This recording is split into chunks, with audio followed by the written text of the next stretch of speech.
Perfect. Well, thank you all for joining us. Good afternoon, everyone. Apologies, we are having some technical difficulties with our Facebook and the Eventbrite page for this event. So my apologies on any difficulties you had getting into this meeting. But hello, I'm Addie McClellan, the Community Engagement Manager for United End Homelessness, part of Orange County United Way. And I want to thank you all for joining us for today's chat.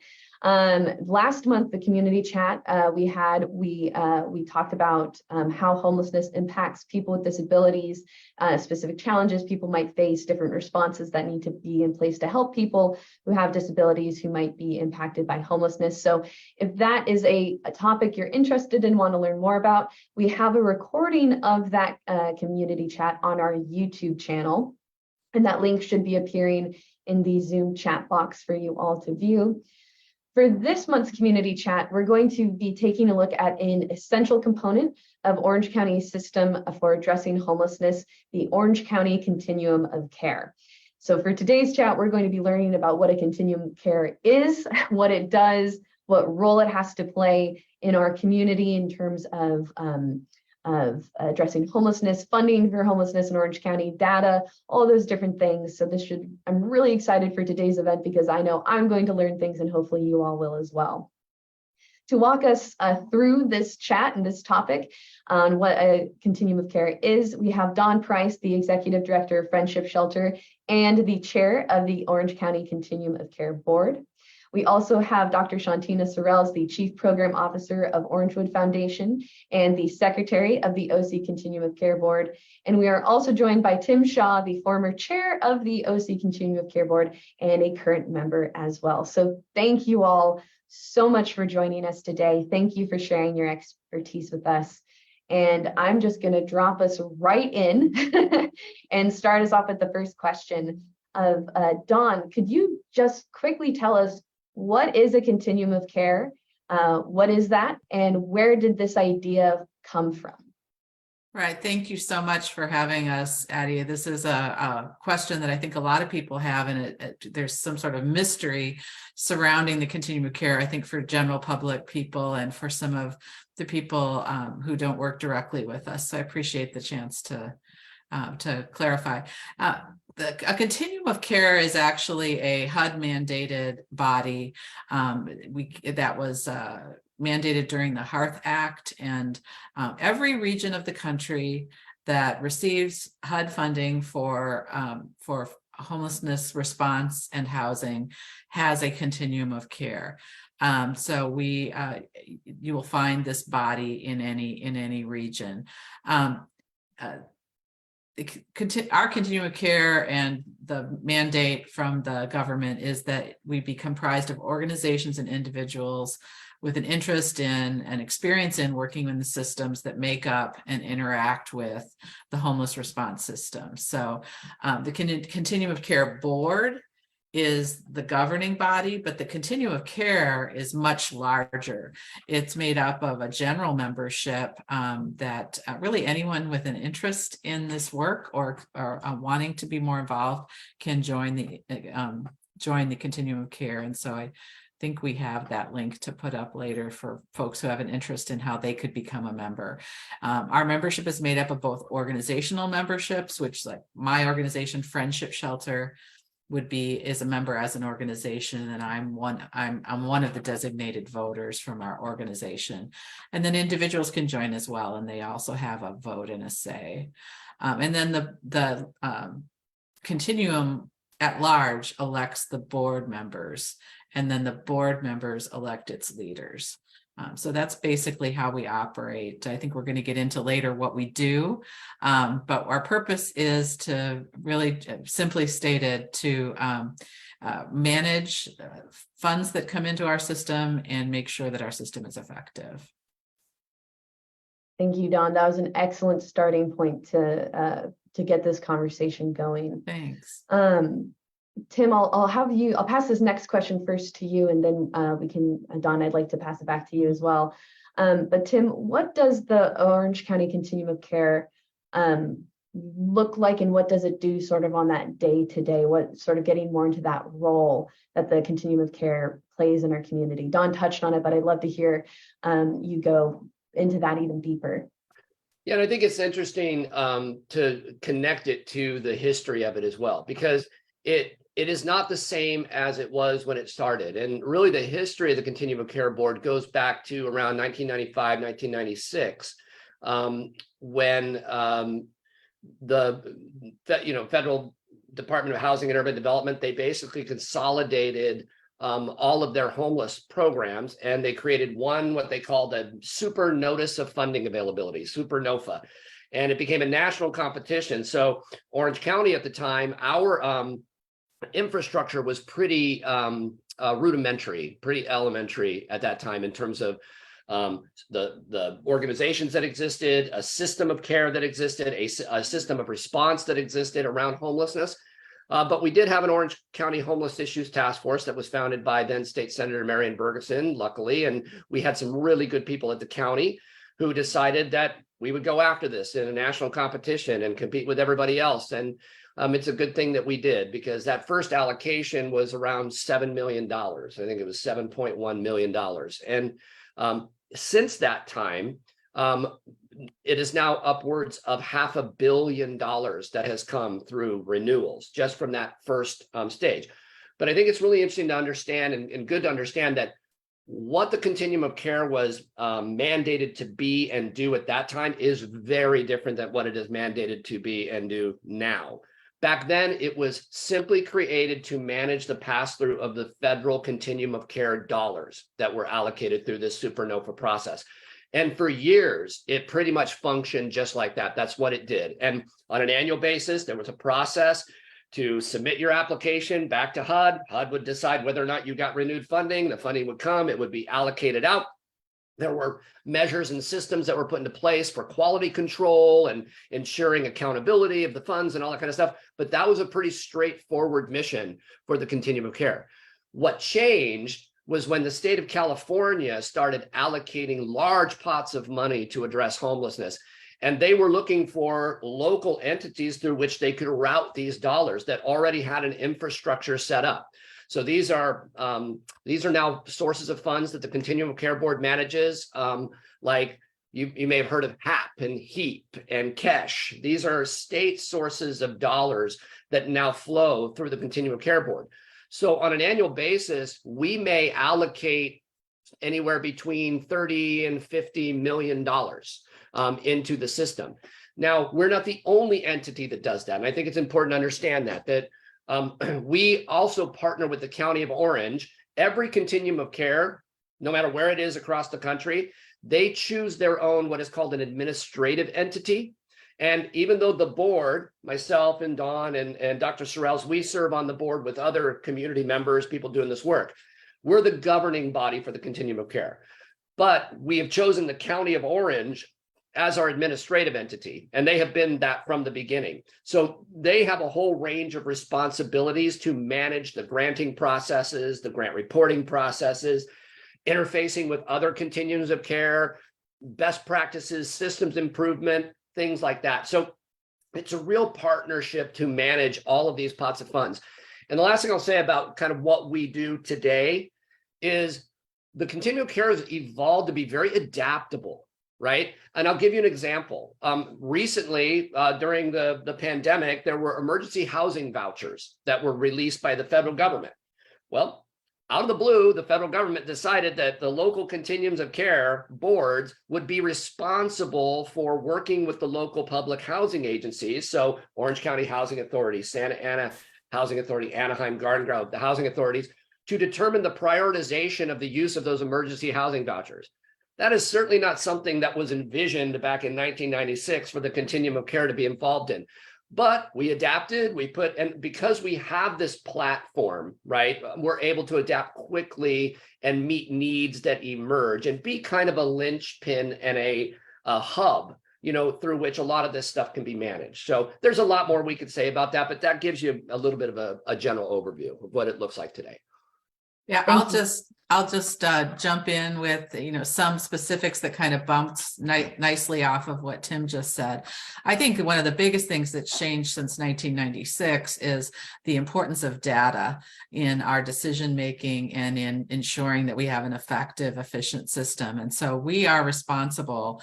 One of the key responsibilities we have, I would put it nearly as high, if not as high as the funding, is to manage the data system that informs those funding decisions.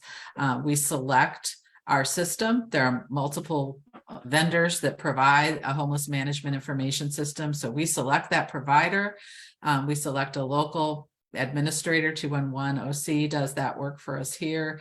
And then we ensure through that process that our decision is data informed. So we recently, at our most recent meeting, we enacted some parameters for the data quality for the funded agencies that put their information into HMIS and the non-funded agencies that voluntarily put that information into HMIS about what their data quality needs to be and what the enforcement would be. That data then becomes the process and policy over which we prioritize funding and other resources, primarily and most importantly, housing resources. So we set the policy for the prioritization, the coordinated entry system prioritization policy for who gets housing first. And for me, that's the decision that keeps me up at night the most heart-wrenching and difficult. And we really need to rely on data to understand and decide how we're going to do that. We have separate systems for families, individuals, and veterans. And that also gets into what role do shelters play in our system. So all of that is really key to what we do within the policy side of the continuum of care. Hey, Dawn, if I could jump on that too. Please. I'm glad you mentioned that because, it's really important to understand that all of these responsibilities that the continuum of care manages, we don't do it in a vacuum either. Right. Like we have to connect. I know we're going to talk a little bit about that later. We have to connect with the public housing authorities. We have to connect with all of the county departments working on this. Just recently, we've got a big connection going with CalOptima. On the healthcare side, we have to connect with groups that are working on transitional age youth, as Dr. Sorrells knows. We have to be very tied in with groups working on veteran homelessness. So it's a very complex kind of web that has to be centrally organized and managed. So it's a difficult task. And I think that we've grown into the role. And I would say even over the last 5 years or so, I would say the way that we have approached it in terms of, having a policies, procedures, and standards committee that is looking at all of these interconnections, how they work together, systems improvement dollars around things like racial equity assessments and lived experience engagement, all that kind of stuff. I think we've really taken it up a notch, in terms of how we've approached the complexity of the system that we are charged with managing. Yeah. That is so helpful and really gives a good understanding of all the different things that the continuum of care does in the community. And Tim, you mentioned, and we're going to dive into that right now, actually, of all the different people who are in the continuum of care that the continuum of care works with. So Dr. Sorrells, I'd love for you to talk about, what does that structure of the Orange County continuum of care look like, since it's doing so many different things in our community, and who is a part of it, who is a member of those of the board, who's a member in those different committees. Would love to just get sort of that map and who's involved. Sure, absolutely. Thank you, Addie. And I like to take a bottom-up approach, right? Really thinking about who we serve and what we do. So really starting the general public. So all of our meetings are open. The general public is welcome to come. You can make comments. You can discuss things that are on our agenda. Everything is posted. They've dropped the link in the chat several times about where everything is. You can see the agendas ahead of time, the presentations ahead of time. You can submit comments via online, via email, or in person. So I think one thing to note is the general public is part of our COC, and we want them to be a part of our COC. We want them to be active and engaged. And so that's definitely a part. If you have some time to be able to commit and contribute, or you have some thoughts and ideas, that's one way to get involved. if you want to take that next step and you really want to think about how else can you be involved, that next level really is the membership, as Dawn was talking about. So we have a general membership, and that's where you or an organization submits an application and lets us know, I want to be a part of the COC. I want to be in it. And that may mean joining a committee.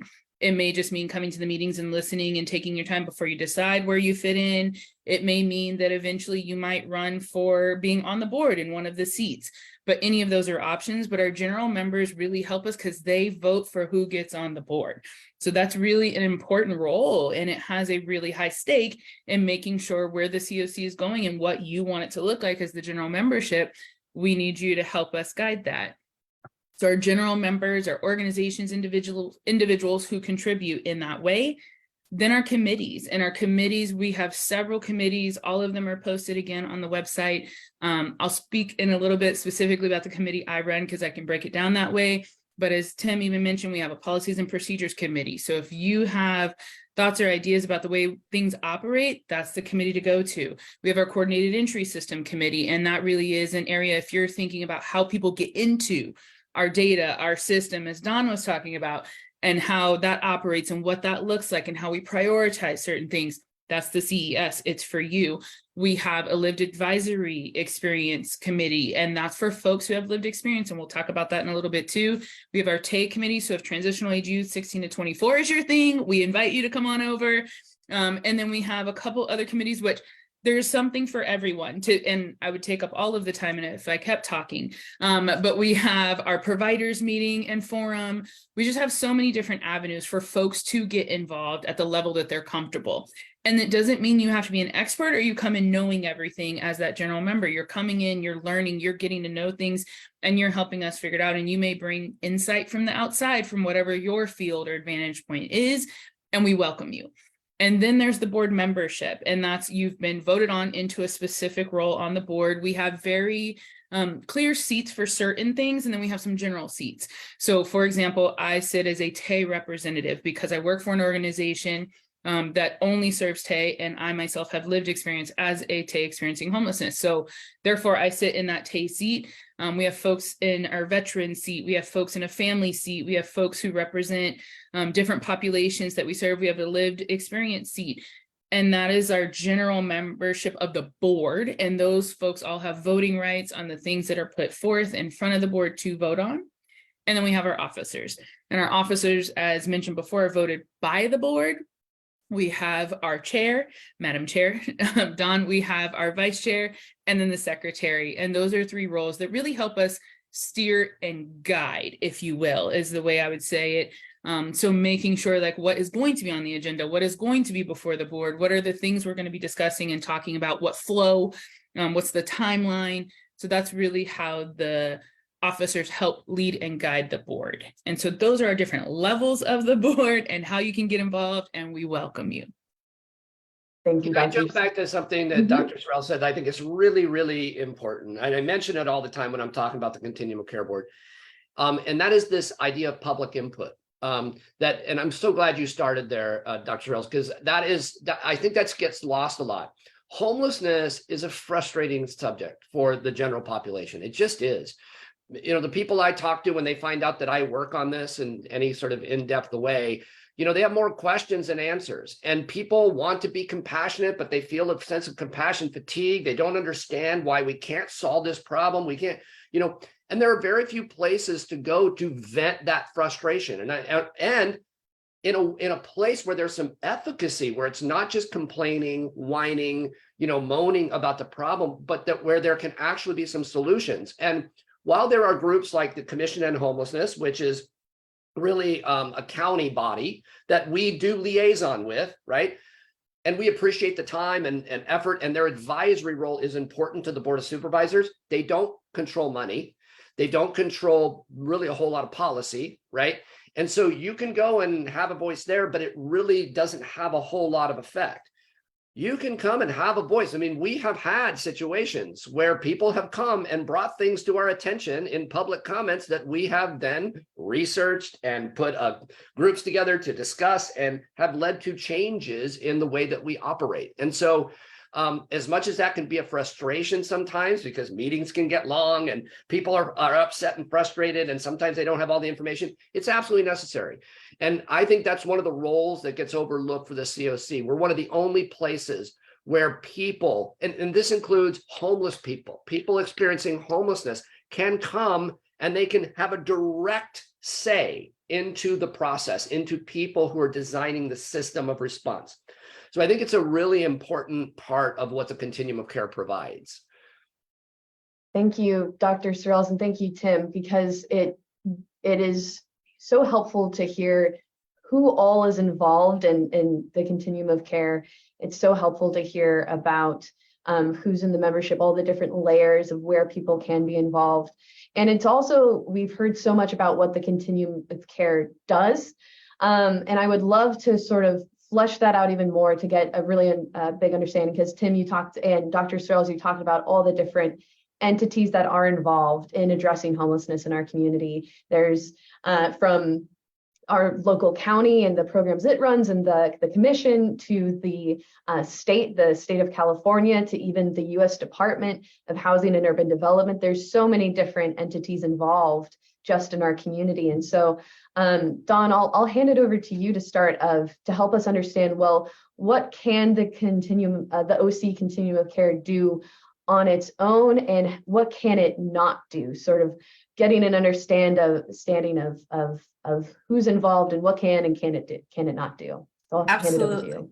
Thank you, Addie. And that's really critical because we're, as Shauntina just laid out, we're working with all these different entities. We have many of them representative as memberships on the board, more so in members of committees that maybe aren't board members, and then the general membership.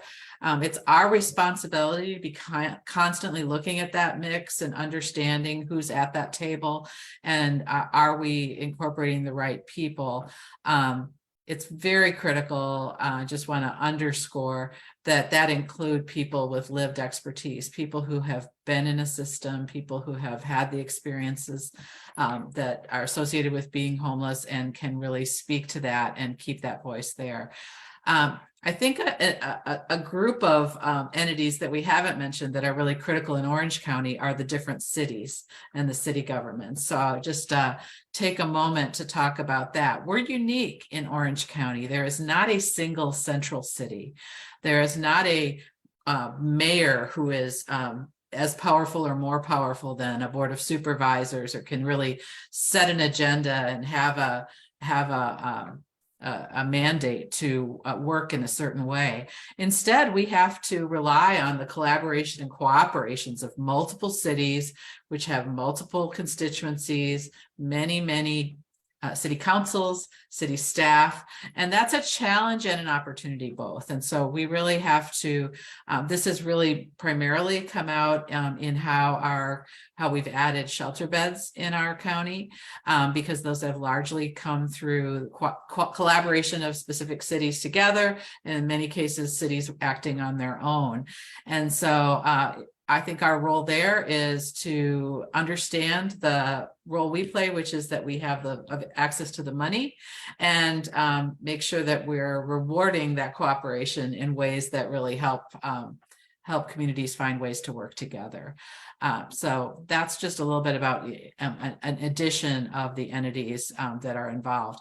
In terms of what we can do and not do, often this funding that Tim and I have talked about comes to us with strings attached, right? So this funding is only for housing. This funding is specifically for a certain population, domestic violence, veterans, TAYs. And so some of the state funding is coming to us and requiring that 10% be spent on TAYs, which is a wonderful development for that TAY population that was ignored for so long. But what we can't do is change those parameters. So the policies that govern the funding as it comes to us, we have to find the best way to use that funding based on the priorities we've set and our understanding of our data and our community needs, to try to fill holes, fund new, exciting new things. So that's one thing we can't do. The other thing we can't do is we have this relationship with the county as the as the collaborative applicant, so they're officially the applicant for the funds, but we don't have a relationship to the hiring process for that staff or its leadership. So we're working in partnership with them and I'm not advocating that we should, it's just that they're not our employees, we're not their employees. It's a true partnership. So we can advocate for changes there or within policies. We can advocate against or for things that we don't think are right. But sometimes we have to take what is offered and make the best use of it. Often HUD, when it issues that super NOFA that Tim talked about, will issue a bonus opportunity. So there's bonus money for a specific kind of work. Last time it was unsheltered populations, especially high need unsheltered populations. And we might get a terrific TAY proposal, but it may not meet the parameters of that budget or that bonus project that's coming from HUD. And so we have to be smart and use the best, make the best use and set ourselves up to be able to compete at the national level for those kinds of things. So anybody else have anything to add on what we can and can't do? Well, one thing I would add related to that is that oftentimes I know that it can be frustrating for the general public who's not as involved, to understand, like, why isn't this thing happening? Or why does the Continuum of Care Board do that? Yeah. And I've dealt with this with a lot of folks. And one piece of advice I would give everybody with interacting with us is seek first to understand, because we get frustrated too when people bring things to us and we are sitting going, yeah, we know it's a problem. It's just, in order for us to do something about it, we'd have to mount a coup of the city council in Santa Ana or Garden Grove or San Juan Capistrano. We don't control those things, right? And so what we try to always do is understand those things that we have 100% control over. Like, if the Continuum of Care Board votes on this, we make it happen, right? We say, let it be done, it's done, right? Then there's a second category of things that are things that we have some control over, but somebody else has control over them too. Like, so there are things that we have to approve that then go to the Board of Supervisors for them to approve. So we have to work collaboratively on those things. Then there's a third category of things that we have an intense interest in, but no control, right? So those are things that sometimes fall under the purview, say, of a housing authority, right? That, yeah, we have an intense interest in maybe the way that vouchers are used in a community, but we have zero say. Now, we might have a bully pulpit. We might have, through collaboration and relationships and good relationships, that we might be able to help influence some of those things, provide some expertise and that kind of stuff.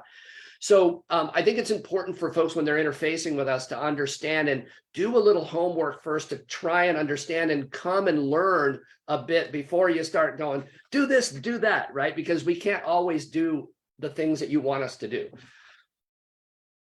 Thank you both for your insight in and really helping us flesh out, well, because this is, there's so many groups working on this and giving us that sense of, well, what does this map of addressing homelessness look like? Where do those overlaps happen? What are these different partnerships? What does that look like? I want to move into, because we've had a really good understanding of, well, what is the COC? What's happening in our community? And I'd love to move to talking about, the goals and the direction the COC is moving towards and what it wants to see in our community.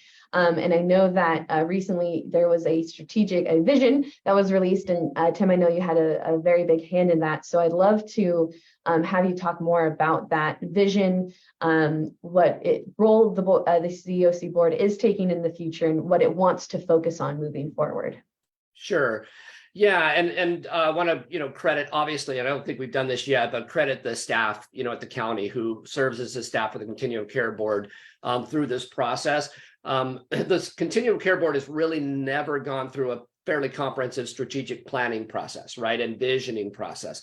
But it was necessitated really by what we highlighted earlier, which is this influx of discretionary dollars under the purview of the Continuum of Care Board. Again, when we were functioning just as, and I don't mean this to be, as a pass through, I don't mean that there was a lot that was involved in passing through dollars from the federal government, from HUD into the community, making sure that was deployed effectively.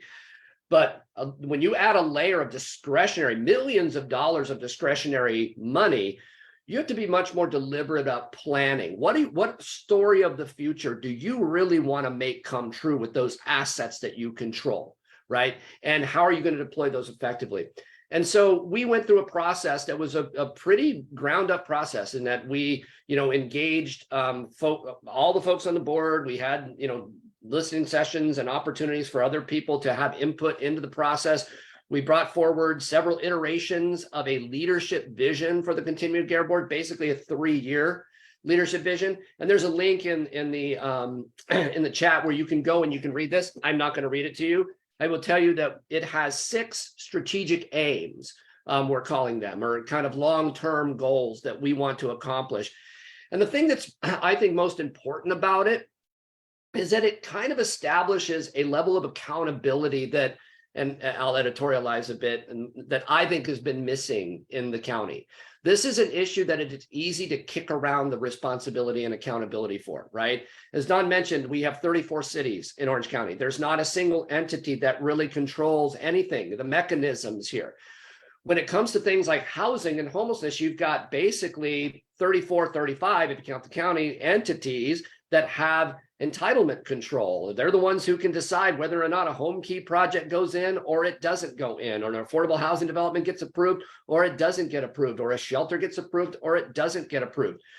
And so it's very hard in that kind of an environment to have a good level of accountability. With this process that we went through and the strategic visioning, we basically stepped up as the Continuum of Care Board and said, we will put ourselves there. Even though we don't control all the parts of the system, but what that requires of us is to be much more collaborative, though, right? So if we're going to step into a role and say, you know what, we control an awful lot of the money, we control an awful lot of the policy, we control an awful lot of the ways and means of how effective the system is, how fluid the system is, how easy the system is to access, then we need to step into that role and be the one ultimately accountable, even if we don't control all aspects of it.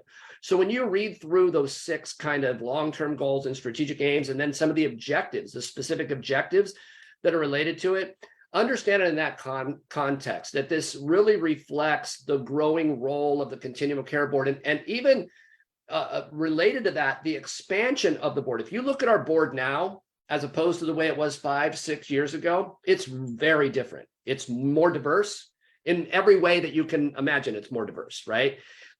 There are folks like Dr. Sorrells there, who is an expert in transitional age youth, right? We have people from cities there. We have people with lived experience there.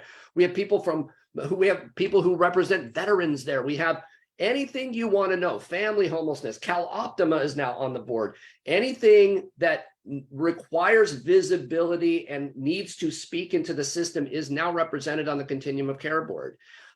So again, I think that's the main takeaways I would want to say in terms of this story of the future, this strategic visioning. We're not done. I always call it a march to specificity, and we've done the vision, the story of the future, we've done the objectives, and now our next challenge is to really operationalize all those things, and our committees are going to be really involved in making that happen. Thank you, Tim, and perfect segue into the committees, because we've talked about it a lot since it's such an important part of the Continuum of Care. But I wanted to hand it over to Dr. Sorrells so we could get a really good understanding of how do those committees work, and how those committees support that work that the COC wants to do, because I know that you oversee the TAY committee. So I'd love to hear more about that and get your insight on that. Sure, absolutely. So the committees, I believe, are really integral into the work we do. One, the committee's responsibility is to bring recommendations to the board. It's really to look at what's happening, what's not happening, what's working, what's not working, what are new ideas, what are innovations, what are things that we could do within the constraints that we've already talked about, right? But what are things we could do or look at differently and bring those up to our board? It's also a hub for us to get together. So in the TAY committee, for example, we have over 50 providers who are providing services at some level to TAY somewhere across the county. Not all of it is housing, but housing doesn't exist in a bubble. So you can't have housing without people having a place to work. You can't have housing without people having their mental health taken care of, without substance use, like all of these different dynamics. Our TAY committee really has tried to bring in all of the different players that really matter to the housing of Tay, right? So making sure that all those folks are represented, they have a voice. We've really been trying to take the time to just share what those resources are with each other so that one, we can get a comprehensive grid and a system of what is happening. And then we can actually do an analysis and figure out where the gaps are. So that's the best thing about a committee is it really depends on what your focus is and what's happening right now. It's probably a little bit more exciting than a PPS committee, listening to policies and procedures in a way. But I'm joking, there's exciting things happening there too, right? Like we are designing how our system works. One of the major things to think about for years when I first got here and I was attending CES and PPS meetings and trying to figure out what was going on, and we were talking about prioritization tools.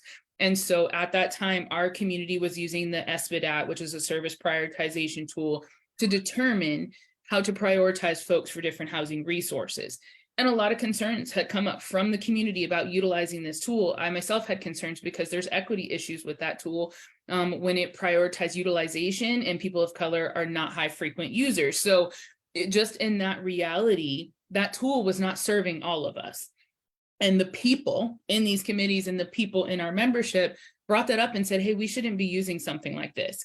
And we no longer use that. So decisions are made and brought forth because of the work of the committees and what is brought up to the board. So this is not just coming to a committee and sitting there and listening and, signing off. Like there really is some work and there's some heavy lifts. This week, we're having extra special meetings in the Tay because there's an opportunity possibly coming down the line for us to apply for Youth Homelessness Demonstration Grant or YHDP. And that is a large, huge possibility for just an influx of funds into our county to support Tay, because as you have heard, there's a lot of parameters that often leave Tay out. And so going for direct Tay funding is one of the only ways we're going to be able to build robustly in our system to have services for transitional age youth. And so in our community, we decided to go for it in our committee. We recommended it to the board. We got the right people at the table. We brought in 2 national networks for technical assistance, and now we're applying for this funding when it drops. And so that is a way you can make system change by being part of a committee. And I just gave you kind of 2 examples to show how we've made system change in our committees. And it really is a working group. It is work. You're going to have tasks and things to do and things to follow up on, but super important. It can't happen in a 2-hour board meeting once a month. The work happens at the committees where people are bringing those ideas. We're talking them through, we're figuring it out. And that is super important. The other piece about our committees is this is where we get to get a little bit more representation even deeper. So one of the things is we are now inviting youth to our Tay meetings. So we are going to have transitional age youth in our Tay meetings as a co-chair of our committee so that they are help leading. They have decision-making power. There's a power balance and a power dynamic there that is important. Our lived advisory experience also has folks with lived expertise, and they are able to represent and be in those spaces. And so each of our committees, our hope is to, as a Tay, to have Tay at the policy and procedures, to have Tay at CES, to have Tay at all of these places, because transitional age youth are a part of all of these different decisions too. So that's just another way that committees work, what we can do, and how we bring that lived expertise. The last piece I just want to talk about is one of the things our county is really focused on, if you look at the vision, is a just and equitable system. And in order to do that, folks with lived experience cannot be tokenized. They cannot be just a person in the room where we're like, represent it, check the box, right? And our county has said, that's not what we're going to do. We are going to do something different. One is an RFP was just released. It's due in an hour. In case anyone wants to wrap up a proposal, but it's due to say, we want people with lived expertise at the table with decision-making power. We understand that you have needs that are different, and we're also going to recognize those too. So not just the tokenizing of having them there and checking the box, but truly having them being an integral part of our system and the response and the solutions, or a user-centered design, if you want to take it that way and look at it from that framework. That's what our county is choosing to do. We do it through our committees and our board membership across the board. It was so helpful, Dr. Sorrells. Thank you. And it was amazing to get that level of insight, to hear about all the different things going on, all the work that happens in those committees, how people can really the impact that people can have in those committees, trying to make sure that that power is shared to folks who are most impacted, who use those systems that are being created. So thank you for providing that level of insight. And I think giving us a really good understanding of how people can get involved and really what that can lead to through the work that the Continuum of Care does. As we're winding down in this community chat, we've covered so much. I feel like I've gotten such a great understanding of all the different things that happen, really all the different people involved and what impact the COC has in our community and can have in our community. I would love to hear and have each of you respond. And Dr. Sorrells, I'll hand it back over to you to start us off on this question. But what is one thing you are most excited to have the Continuum of Care work on in this coming year? And would love to hear, like, what is that one thing and why you're excited about it? So Dr. Sorrells, I'll hand it to you. I mean, it probably already seeped out if you didn't if you didn't pick that up. But I think it's really where we are going as a board, as a county, in representing the lived expertise of those we serve and really ensuring that they are integral. One of the things that we hope to establish is a youth action board. And that really is up to 15 youth who are currently experiencing or have experienced homelessness. And they are actually at the helm of funding decisions and making prioritization and helping our COC guide the country, is my goal, at our COC, but guide the rest of the work in how we can best serve our young people to prevent chronic homelessness, to prevent long-term homelessness, to prevent family homelessness, if we can serve the young people. And the best people to talk to is the people who are experiencing it. And our county has invested in that. That's what we are doing and setting up. And I'm really excited to see it unfold over the next year. Thank you. I'm excited as well. And I love the goal of being the leader for the country. That would be fantastic. Dawn, I'll hand it over to you to what is one thing that you're most excited to have the COC work on in the coming year and why? Well, I made notes ahead of time and had the same answer that Dr. Sorrells had. So I won't take too much time. I'm equally excited about the involvement and the growing voice we have for people with lived expertise. I'm also excited about the vision, which I hope Tim will talk about. And I think the last thing I would say is when you hear the passion from someone like Dr. Sorrells, who has a clear group of people experiencing homelessness that she is representing in our transitional age youth, that's exciting at the table. It's not always comfortable because when you have a specific point of view for a specific subpopulation, you're going to speak out and be, and let people be uncomfortable with that. I do it because my advocate's hat is always on for people in South Orange County. It often gets neglected in policy. And so I will always raise my hand and say, what about the South SPA? And we have countless people around our table now with those specific perspectives and permission to speak out and get that perspective out. So I'm excited about that as well. I'll turn it over to Tim before we run out of time.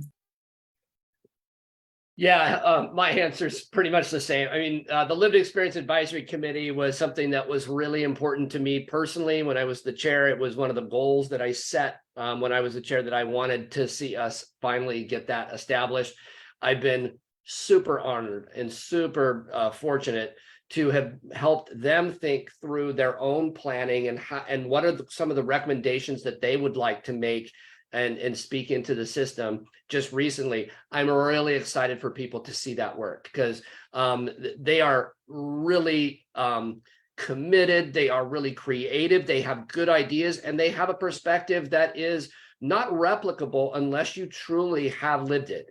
And so seeing that happen, but a little twist I'll put on it that I'm really excited about is also the incorporation of the findings from the racial equity assessment that we did. For those who don't know, we used some systems improvement dollars to bring a really fantastic group in C4 to do a racial equity assessment of the homeless service system here in the county. And it was a tough process, I will tell you, very tough to confront a lot of difficult truths and to derive actionable insight that can be incorporated into policies, procedures, activities, programs. Seeing that work happen. And then, of course, all of that in the context of this new strategic planning process, right? Incorporating all of that in, weaving in, and like Dr. Sorrell said, this can't be a cosmetic thing. Oh, we have our group over there and they have, and no, we have to find ways and we have to create the right pathways for those perspectives to matter, to really matter in the work on a very granular level. So that's the stuff I'm really excited about. Well, I'm so glad to hear it's wonderful to have such amazing people on our Continuum of Care board and to have such a passion of really making sure that folks with lived expertise have that input, that we're trying to make that systemic change that will really have that impact. So thank you all so much for being a part of this panel, helping our community understand how the Continuum of Care works and how they can get involved in the Continuum of Care and really voice what they're seeing as well. And I want to thank all of the people who attended this community chat. We are so excited to see such an interest in these topics. Hopefully you learned something. I know I did. We will make sure that this recording is up on our YouTube channel in case you came in late, in case you want to show it to someone that you know. It will be that resource for you. There will also be a poll on your screen if you're joining us via Zoom that you can use to help tell us what you liked, what worked well, and will give us some guidance on how to do more of these in the future. So thank you all so much. Thank you to our wonderful, wonderful speakers. Thank you all for tuning in. And we look forward to seeing you next month for our April community chat, which you should see more details about soon to come. So thank you all so much and have a great rest of your day.